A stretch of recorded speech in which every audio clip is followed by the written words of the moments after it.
September 2024. I'm traveling in Spain. I meet a girl in a hostel with a diamond drilled into both of her canines. We chatted for 30 minutes, my eyes sparkling for her.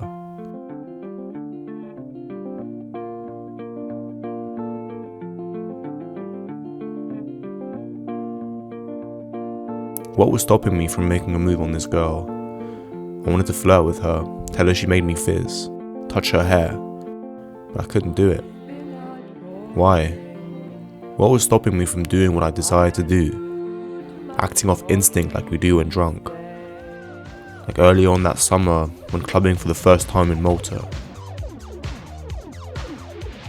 Pissed, dancing with strangers, the world and all its inhabitants were my friend. I felt no barrier between what I wanted to do and what I did. As we walked through the crowded streets, I felt so existentially free.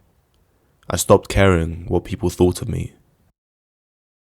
If we take the starting point that there are no gods or divine system of retribution to punish our actions, then is everything permitted? No hell or God is stopping us from doing what we want. So wouldn't it be great if we could mutually agree to liberate ourselves from the pull of society and our peers? Make a worldwide truce for us all to stop caring what people thought and just act. Eradicate any social anxiety, need to be liked and approved to fit in. No electricity but burned off gas, got a V8 pussy and a Cadillac ass. Possess the burning freedom of being drunk while sober.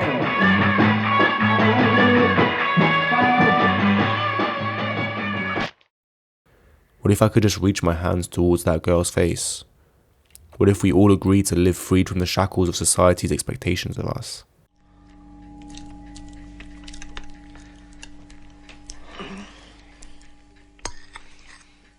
This is exactly what the characters of Lars von Trier's The Idiots do. Members of this commune agree to existentially liberate themselves from others by acting mentally disabled and letting their unconscious desires run loose. By what they call spazzing, they are effectively acting out this possibility of unshackling yourself from society's expectations, because mentally disabled people are the acceptable exception in society. They kiss and have sex when they feel like it, act weird and strange if the need comes, laugh and dance if the impulse surges. There is no distinction between what they want to do and what they do. No social filter to oppress their wants and desires, their intrusive thoughts. They seem happy, bathing in freedom from the look of others.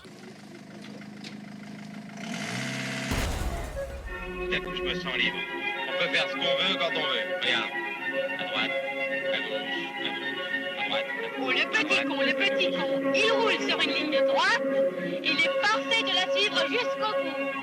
Regarde.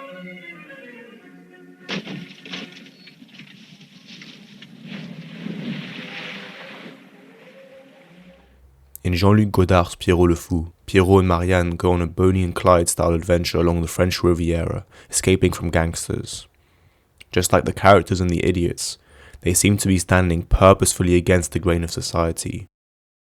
God doesn't exist, society is corrupted, so they decide to live ruled by their own minds and freed from the burden of others.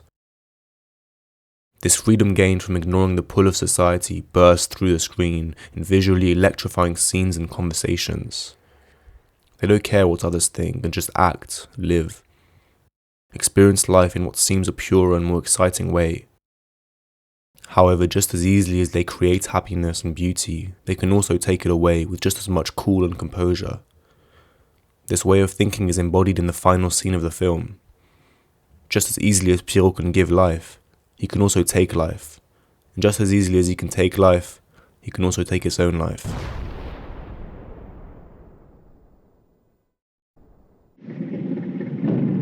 This idealized vision of a human being existing parallel from society, detached, independent of other humans, uprooted, atomized, like in Pierrot le Fou and The Idiots, is a romantic and aesthetic myth. Humans are interlocked, welded together by their interconnectedness, because our connections with other humans, our friends and family, society, and our culture make us who we are. Our entire way of thinking and expressing ourselves, language and art, has been created by other humans. It is impossible to conceive of a human being in isolation, because who we are extends far wider than simply the outlines of our bodies. We are others. J'ai vu le bonheur devant moi. While Godard and Lars von Trier romanticize the idea of living outside of society, making it seem cool and aesthetic, the freedom gained from cutting off any care about what society and others think of you is essentially levelling all values beyond our immediate carnal desires. Nothing matters outside of their own head, their own subjective wants. The idiots and the characters of Pierrot le Fou are negating almost anything beyond themselves. They may be living in almost total freedom, but absolute freedom is the destruction of all value, as Jean Grenier wrote. We can observe an exemplification of this fact in Camus' play Caligula. After the death of his lover and sister, the Roman Emperor Caligula is so distraught by the futility of this tragedy and the immense pain it caused him that he goes mad and loses all semblance of being a human. But this madness isn't of a typical kind. Caligula decides that if such immense suffering can just happen for no particular reason, that life must be devoid of any value, meaning, or God.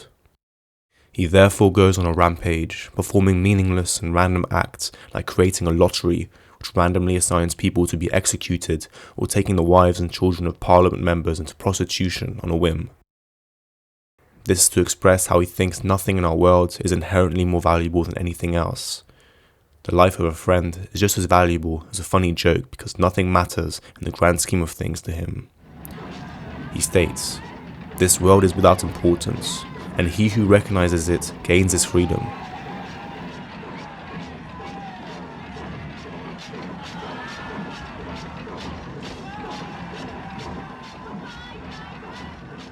Caligula may have reached a state of absolute freedom, but at the cost of unplugging his human essence in order to float as a disembodied and disconnected vessel in a meaningless and valueless ocean of freedom.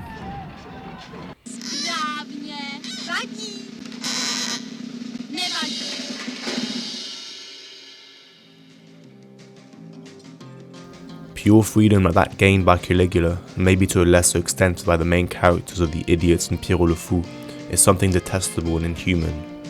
By negating society and others, these characters might be freer, but at the cost of levelling all values. One cannot destroy without destroying oneself. A great detachment comes from being this free, as nothing really matters that much. A big chunk of their humanity and heart is lost to this detachment.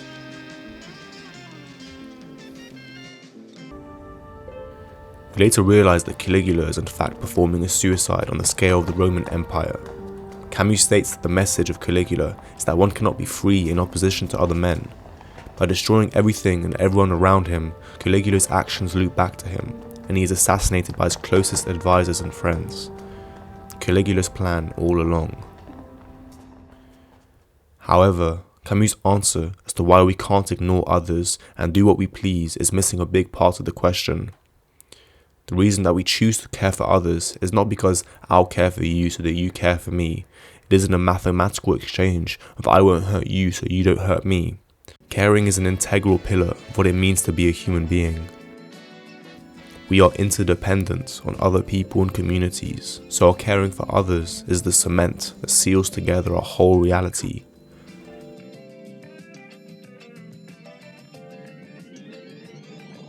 Caring is so entrenched in us that feeling no empathy in the case of psychopathy is an extremely serious mental illness. By liberating themselves from society and others to act on egotistical whims and passions, the idiots, Caligula, and Pierrot and Anna are essentially denying their own humanity. Not caring about what others think is eroding your humaneness, detaching yourself from reality to live in your own valueless bubble. Unless severely mentally ill, this objective is impossible for anyone with any shreds of humanity and empathy present in them. In a godless world, no external force like heaven or karma is reprimanding our actions. But as we are, in a sense, other people, we are bound by this duty to others. This may seem like some merely intellectual, abstract concept which isn't physically restricting because it is just something in our heads. But The appearance of solidity in an object is also merely in our heads. The quality of looking solid is not present in the object itself. The object itself is just a collection of atoms. We then ascribe that object a quality, like it being solid or hard. However, this doesn't stop it from acting like a physical force, deterring us from running at full speed into a brick wall. In the same way, something akin to a brick wall can be said to be stopping me from just impulsively picking up a knife and murdering my grandma. Our care for others is a binding and restricting force, much more powerful than the threat of hell or karma can ever be.